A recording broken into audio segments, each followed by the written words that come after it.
Hola hermanos y hermanas, voy a proceder a dar la lectura que se encuentra en 1 de Samuel, capítulo 17, verso del 1 al 11 y después del 41 al 49. Los filisteos se reunieron su ejército para la guerra y se concentraron en Soco, que pertenece a Judá, y acamparon entre Soco y Azeca. En Efes, Damián y Saúl, los hombres de Israel, se reunieron y acamparon en el valle de Ela, y se pusieron en orden de batalla para enfrentar a los filisteos. Los filisteos estaban a un lado del monte, e Israel al otro lado del monte, y entre ellos el valle.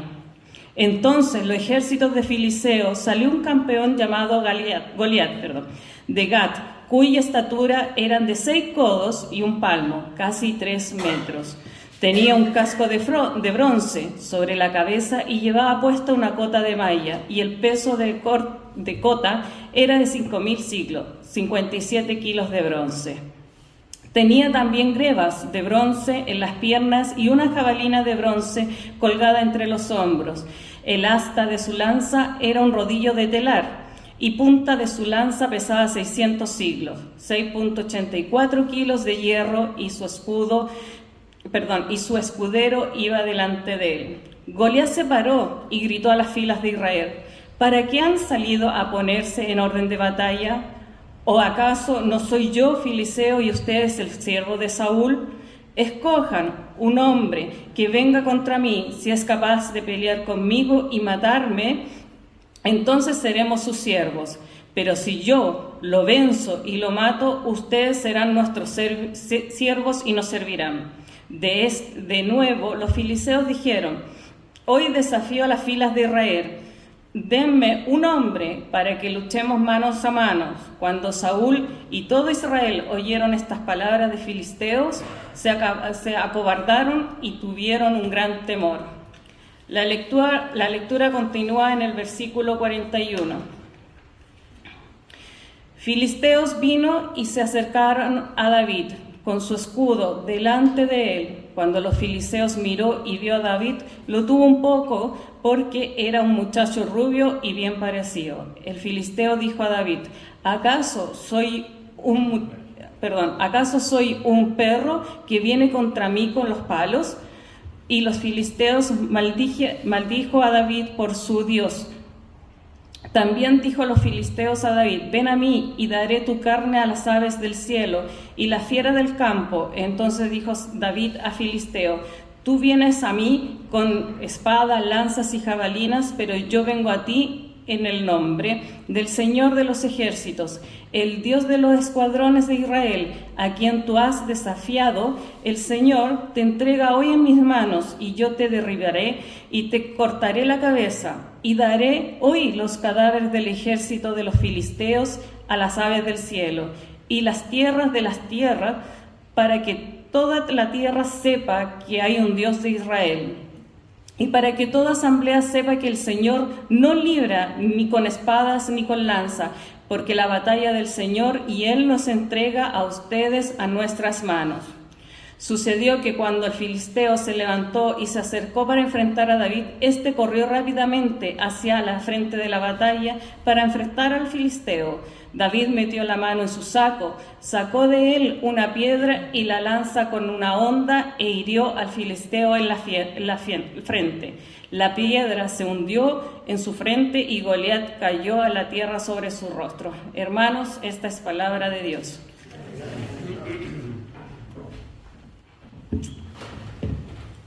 Y así venció David al filisteo con una honda y una piedra. Una historia tan conocida. Una encuesta, de hecho, hecha en los años pasados, mostró que entre las historias de la Biblia, la historia de David y Goliat es una de las más famosas, conocidas de la Biblia por todo el mundo, probablemente en los top 3 de las historias de la Biblia.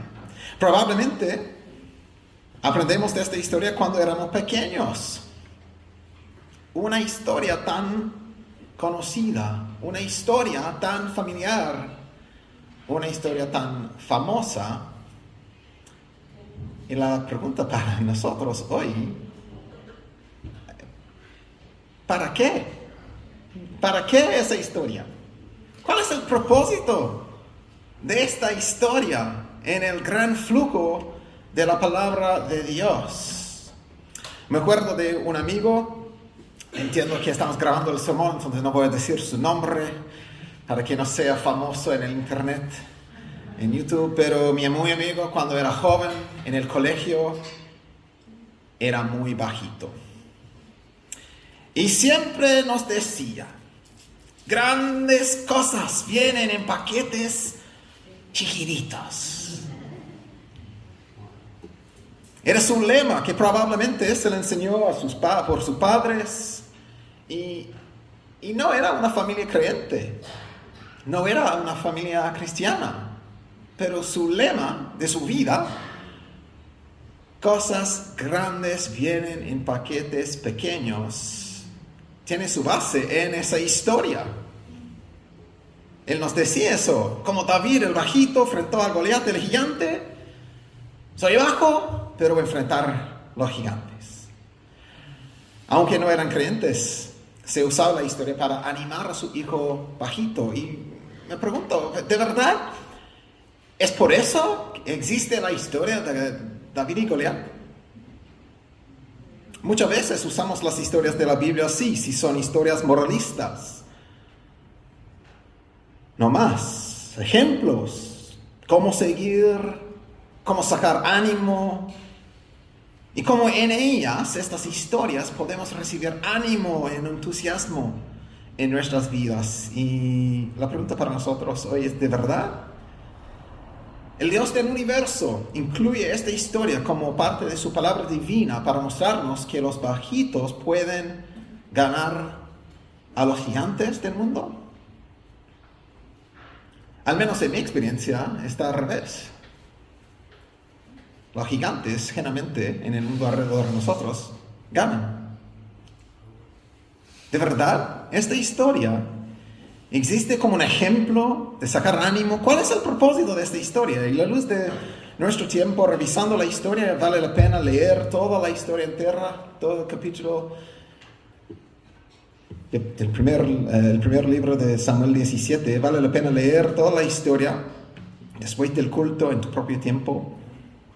Pero en la reflexión de hoy, al meternos en la historia, en la gran forma de la historia, lo que realmente la historia nos cuenta, y vamos a tratar de llegar a una aplicación más adecuada que los bajitos pueden ganar a los gigantes. Al meternos en la historia, en el contexto del primer libro de Samuel, estamos en la tierra prometida. Israel ha rechazado a Dios, diciendo, no queremos a ti como rey, queremos un rey como los demás, como las demás naciones. Piden un rey humano, y Saúl es el rey coronado como primer rey en Israel. Y ellos querían un rey, un líder ideal en sus ojos, a sus ojos. Ese es lo que aprendemos de Saúl. Y también en el capítulo anterior, el capítulo 16, en el sermón anterior, hemos escuchado de otra opción. Saúl está fracasando y tenemos esa otra opción, David como el ungido del Señor, como el próximo rey. Entonces estamos ahora esperando cuándo va a llegar a David el trono. Tal vez frente de Goliat, ese momento perfecto, cuando David toma cargo como líder de Israel. Para darnos la forma en un sentido de toda la historia, ¿por qué no hemos leído toda la historia? Me gustaría solo ver como los momentos importantes en la historia en su totalidad, y vamos a después, ¿cierto?, tratar de reflexionar en algunas de las cosas importantes de la historia para entender y aplicar esa historia a nuestras vidas. Entonces tenemos en los primeros 3 versículos el contexto de guerra, un problema. Como todas historias buenas, tenemos un problema para resolver. Tenemos la descripción de la amenaza, Goliat, el gigante, con todo el ejército filisteo. Sí o sí van a ganar los filisteos. No hay escape. Y los israelitas y Saúl saben eso. Entonces, frente de ese desafío, hemos escuchado que se genera temor, miedo. No solo por parte de los israelitas, sino también por Saúl, el gran rey. En el texto que no hemos leído entra otra opción que entra, David, un salvador inesperado. Y vamos a ver por qué en lo que viene. David es el único con fe y valentía, lo que vemos especialmente más que Saúl. En contraste con Saúl, vemos esa dinámica. El texto está haciendo un comentario sobre Saúl y David. Y David se prepara para la batalla de forma correcta, en vez de la forma que Saúl quería, poniendo la armadura de Saúl. Vamos a ver eso. Y finalmente, como leímos, vimos que David gana la batalla. La historia sale bien. Israel experimentó un triunfo inesperado, improbable, inexplicable en términos humanos. Y al fin del capítulo vemos que la identidad de David se aclara en términos de que él es el ungido del capítulo anterior. Entonces, en esa forma de la historia vemos y los detalles, pero ¿cuál es el punto de la historia entonces? Podemos ver la forma, es una historia interesante, una historia que hablamos con los niños. Entonces me gustaría pensar en Saúl en contra de David, la comparación entre Saúl y David, y especialmente en términos de liderazgo en el reino. El texto está haciendo un comentario sobre el liderazgo en el contexto de la guerra con los filisteos. Es curioso un detalle del texto, que Saúl está callado, casi no habla al principio. Hay un desafío y el rey está silenciado, muy pasivo en su liderazgo. El texto destaca a Saúl como el escogido, el rey, pero no está haciendo nada frente del desafío. Saúl no está ejerciendo un liderazgo activo. Que en el contexto de la historia es lamentable eso, porque eso es lo que querían los israelitas. Rechazan a Dios del universo, de los ejércitos, porque querían un rey humano. 1 Samuel 8 dice así: Samuel, danos un rey a fin de que seamos como todas las naciones, y para que nuestro rey nos juzgue, salga delante de nosotros y dirija nuestras batallas. ¿Se acuerdan de la descripción de Saúl en el momento de escogerlo? Tenía, literalmente el texto dice, en describir lo físico de Saúl, es que él tenía una cabeza más que todo Israel. Entonces era su muy amigo en Lollapalooza, era su muy amigo tal vez en un concierto, porque se podría ponerse en sus brazos para ver sobre la multitud. Saúl, una cabeza más grande que todos los demás, y ese gigante israelita no hace nada frente del gigante filisteo. Dado la oportunidad, frente a la amenaza que es Goliat, Saúl no hace nada, falla como líder. Especialmente falla en términos de lo que quería Israel. Danos un rey, ¿para qué? Para que tengamos un rey, un líder frente de los desafíos. Aquí el desafío, Saúl muy pasivo. Interesantemente también el texto destaca la forma en la cual los ejércitos se reúnen. Los filisteos lo hacen activamente, reunieron contra Israel. Y el texto pone la actividad de Israel en forma pasiva. Fueron juntados, tal vez sin querer. se reunieron. Saúl como rey no está gobernando bien al pueblo. Y no es sorprendente, como hemos visto, el texto, la narrativa de Saúl nos ha mostrado algunos límites de Saúl como rey. Y ha propuesto otra opción. Estamos en rumbo de ver esa otra opción. Este es el punto de la narrativa. Frente al gigante filisteo Goliat, con toda su armadura, Saúl se muestra tímido, temeroso, pasivo, como un líder rey incapaz e incompetente. Y entra en la historia otra opción. Y no leímos este texto, pero el siglo XII, donde paramos en la lectura, David era hijo del freteo de Belén de Judá llamado Isaí, y este tenía 8 hijos. Y esa fue la descripción del capítulo 16. Encontramos con David allá.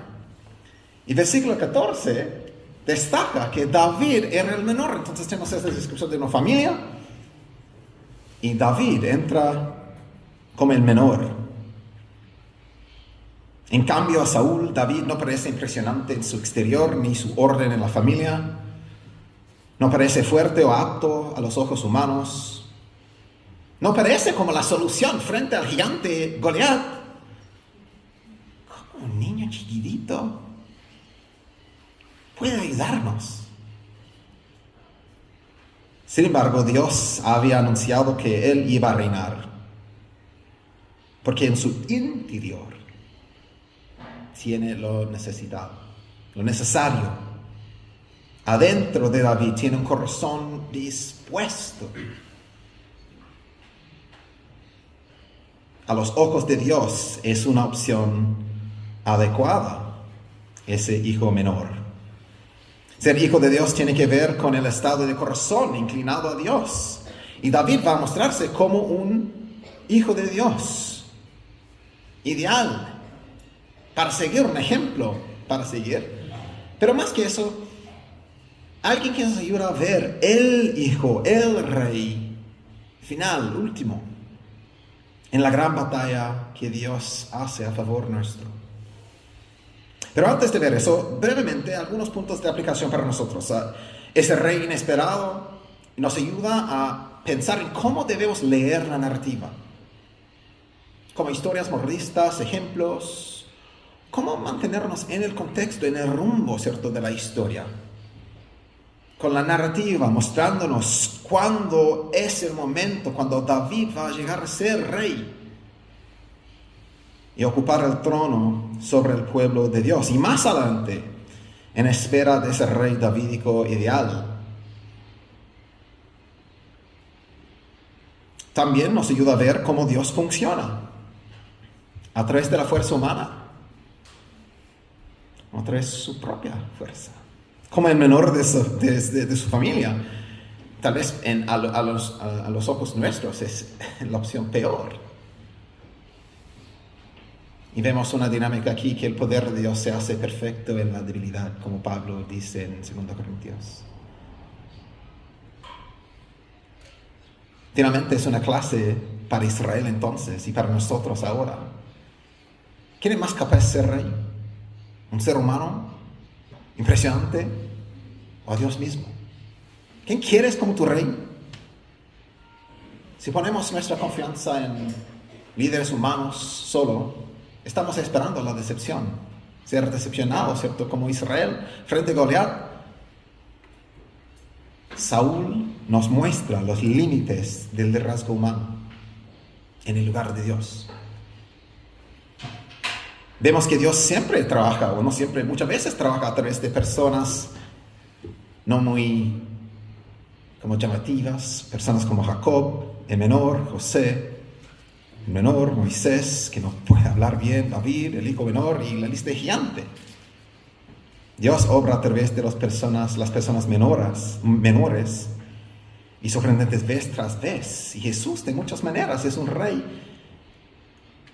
inesperado. Al ver a Jesús, realmente vas a ver a una persona fuerte, valiente, impresionante. Nació en un pueblito lejos de la capital, sin mucho ruido o fanfarria. de una familia humilde, pero finalmente en la línea de la promesa.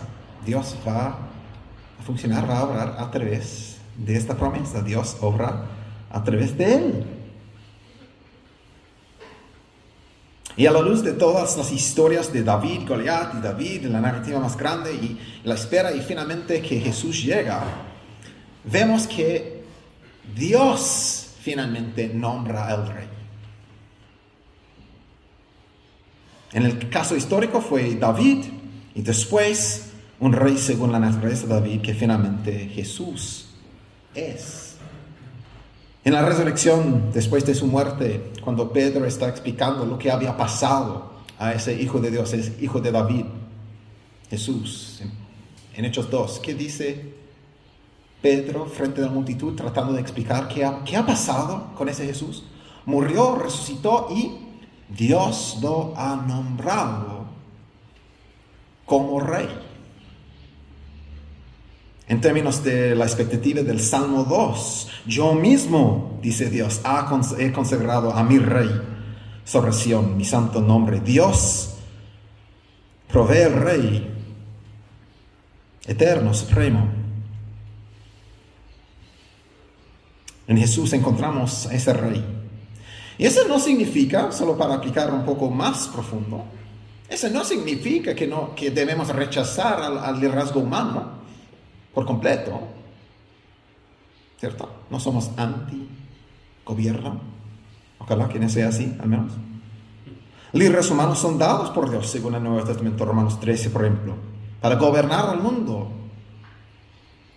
y administrar justicia, pero finalmente nuestra última confianza nunca se puede contar en ellos. Un buen gobierno, genial. Pero no podemos nunca, jamás, poner nuestra última confianza en los líderes humanos. Hay que ver más allá, al líder divino, eterno, Jesús finalmente. Como Jesús dice frente a la pregunta, los líderes judíos llegaron a Jesús preguntando a él, ¿quién eres? Él explicó, soy el Hijo de Dios, Mesías, y ellos tienen una pregunta, entonces, ok, si tú eres rey, ¿cuál es la relación nuestra con el Estado? Jesús maravillosamente explica la dinámica. Muéstrame una moneda. ¿Qué se encuentra en la moneda? ¿Qué imagen se encuentra en la moneda? La de César, dice. Jesús dice, den a César lo que es de César y a Dios lo que es de Dios. Esa es nuestra forma de pensar en cómo ocupar la vida terrenal en nuestro estado, pero también siendo miembros del reino de Dios. Den a César lo que es de César y a Dios lo que es de Dios. Finalmente, ¿quién es que tiene la apariencia de Dios? Nosotros, hecha la imagen de Dios. Y esto es lo que David hace. Vemos ese contraste entre Saúl y David. Y finalmente, pasando al segundo punto, los israelitas. Podemos ver que la primera parte de la historia de Goliat termina con la reacción de Saúl y todo Israel, como dice en versículo 11, cuando Saúl y todo Israel oyeron estas palabras del filisteo, sus amenazas, ¿cierto? Se acobardaron y tuvieron gran temor, Saúl incluido. El texto destaca esa reacción de temor. Cuando todos los hombres de Israel vieron a Goliat, huyeron de él y tenían gran temor. Se destaca por repetición su reacción, su respuesta de miedo frente a ese desafío. Sin embargo, en David vemos una respuesta diferente. Tal vez esa respuesta informada por la gran oración de Ana, del principio del libro.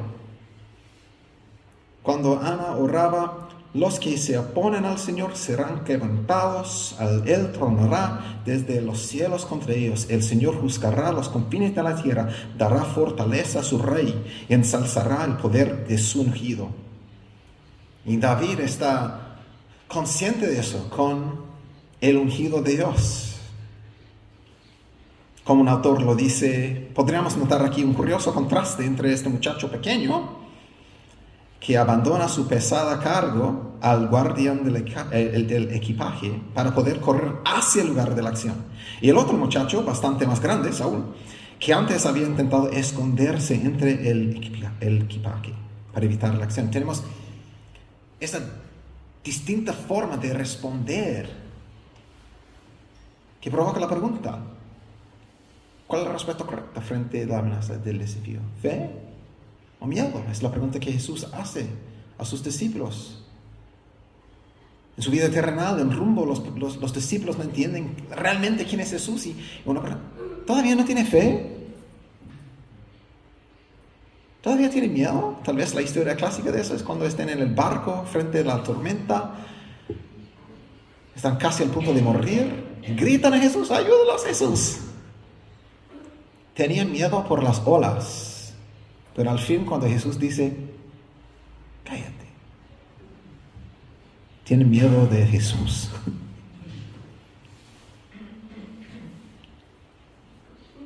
David, al contrario a Saúl, pone su confianza, su fe en el Dios viviente. El Dios, como se describe aquí, el Dios de los escuadrones del Dios viviente, el nombre del Señor de los ejércitos. El nombre del Señor de los ejércitos y el Dios de los escuadrones de Israel. Y David tiene su confianza que finalmente la batalla es del Señor. La respuesta correcta es fe en lo que Dios ha prometido. David es un ejemplo de esta fe finalmente. Y un ejemplo que nos muestra cómo responder con fe, pero más allá, que nos revela el Hijo fiel, quien es Jesús. Frente a la amenaza de muerte, tuvo fe en Dios. Jesús dice: vamos a Jerusalén. Pedro dice: Jesús, sabemos si vas a Jerusalén vas a morir. Jesús dice: vamos a Jerusalén para morir. Jesús es el fiel Hijo de Dios. Mejor que David, que nos muestra que la fe en Dios y la fe en su promesa siempre es la respuesta correcta. Es fácil ser temerosos, es fácil ser miedosos en el mundo como el nuestro. Sí. Al ver la noticia cada día, es fácil. Necesitamos la fe en las grandes promesas de Dios cumplidas en Jesús para enfrentar estos desafíos y los desafíos que no sabemos ya. En esa vida cotidiana incierta, con la confianza, ¿cierto?, en las grandes promesas y los grandes propósitos de Dios en Jesús. Finalmente sabemos que aunque la noticia nos hable puras historias tristes, somos parte de otra historia. Como miembros del reino de Dios, un reino eterno, un reino que va a durar hasta la eternidad. Ese reino que crece poco a poco. Tal vez no somos tan impresionantes. David es un líder inesperado que tuvo fe en Dios y a través de él, Dios finalmente ganó la batalla. Esa historia nos ayuda a ver a Dios finalmente y la victoria segura sobre el gran enemigo. Lo que vemos por esta historia es la victoria segura de Dios sobre el gran enemigo. ¿De qué época? Así venció David al filisteo con una honda y una piedra, aunque en el texto proclama que David realizó la victoria. Sabemos, leyendo la historia y viendo los detalles, que finalmente, como David proclamó, la batalla es del Señor. David es el instrumento que ganó, pero finalmente Dios ganó. En vez de vestirse con la armadura de Saúl, a su manera David se vistió con fe, la armadura de Dios. Tal vez estamos estudiando en los GPS el libro de Efesios. Vamos a ver esa dinámica en Efesios 1. Jesús ha ganado la victoria. Efesios 6. Por lo tanto, ponte la armadura de Dios. David, por la fe en Dios, venció a Goliat y le entregó a Israel una victoria sobre su gran enemigo. Y David sí es un ejemplo para seguir, para mi muy amigo del colegio, tal vez. Pero lo que prefiero es que mi amigo de colegio ponga su fe en Jesús, en vez de tomar aliento de una historia del Antiguo Testamento, porque era abajo. Hay que ver que esa historia, aunque nos da a David como un ejemplo para seguir, esa historia no se trata de nosotros directamente. Se trata de Dios y su victoria a través de David, el ungido de Dios. La gran victoria de Jesús se presenta en estos términos también, de una batalla que nosotros no podemos ganar nosotros mismos. Frente de la muerte, el juicio, es una batalla que no podemos ganar nosotros mismos. Y entra un campeón nombrado por Dios que gana la victoria en nuestro lugar. Y que nos da una victoria segura, eterna. Entonces esa historia nos ayuda a ver finalmente a Dios. ¿Qué es el punto? Ver a Dios y su gran victoria sobre nuestro enemigo, que no es Goliat, sino pecado, muerte y juicio. Satanás mismo. Jesús, el campeón, gana la victoria en nuestro lugar. David enfrenta al gigante confiando en el nombre del Señor, actuando como representante del pueblo, y Jesús, de una forma igual, ¿cierto?, encarna plenamente esta confianza filial y vence en favor de muchos. Esta no es una historia de valentía personal, sino sobre salvación por representación. La batalla es del Señor. ¿Creemos eso? Dios actúa por su pueblo antes de que el pueblo actúe por Él. Necesitamos descansar en eso. Frente de una muerte pero incierta y un derroto seguro, Dios gana la victoria en nuestro lugar por Jesús, nuestro representante Jesús, el gran campeón. Y podemos compartir su victoria por unirnos con Él por fe.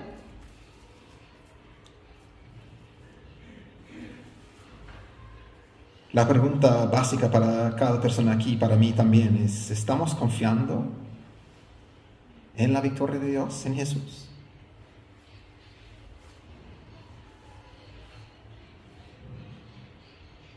Entonces, al leer estas narrativas, para concluir, de David y Saúl y el reino y la esperanza, debemos buscar a Jesús y la victoria en Él. Esto es lo que significa ser miembros de su reino, hijos de Dios, por la fe. Por lo tanto, en nuestro carácter, que seamos seguidores del Rey Jesús. Jesús sería nuestra confianza. Que tengamos fe en vez de miedo. Y que celebremos y encontremos ánimo, descanso, paz y seguridad. No en el hecho que Dios puede ganar una batalla por un joven pequeño, sino que en Jesús Dios ha ganado para siempre.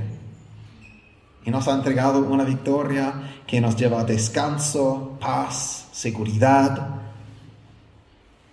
sobre el gran enemigo nuestro, el diablo, la muerte, el juicio.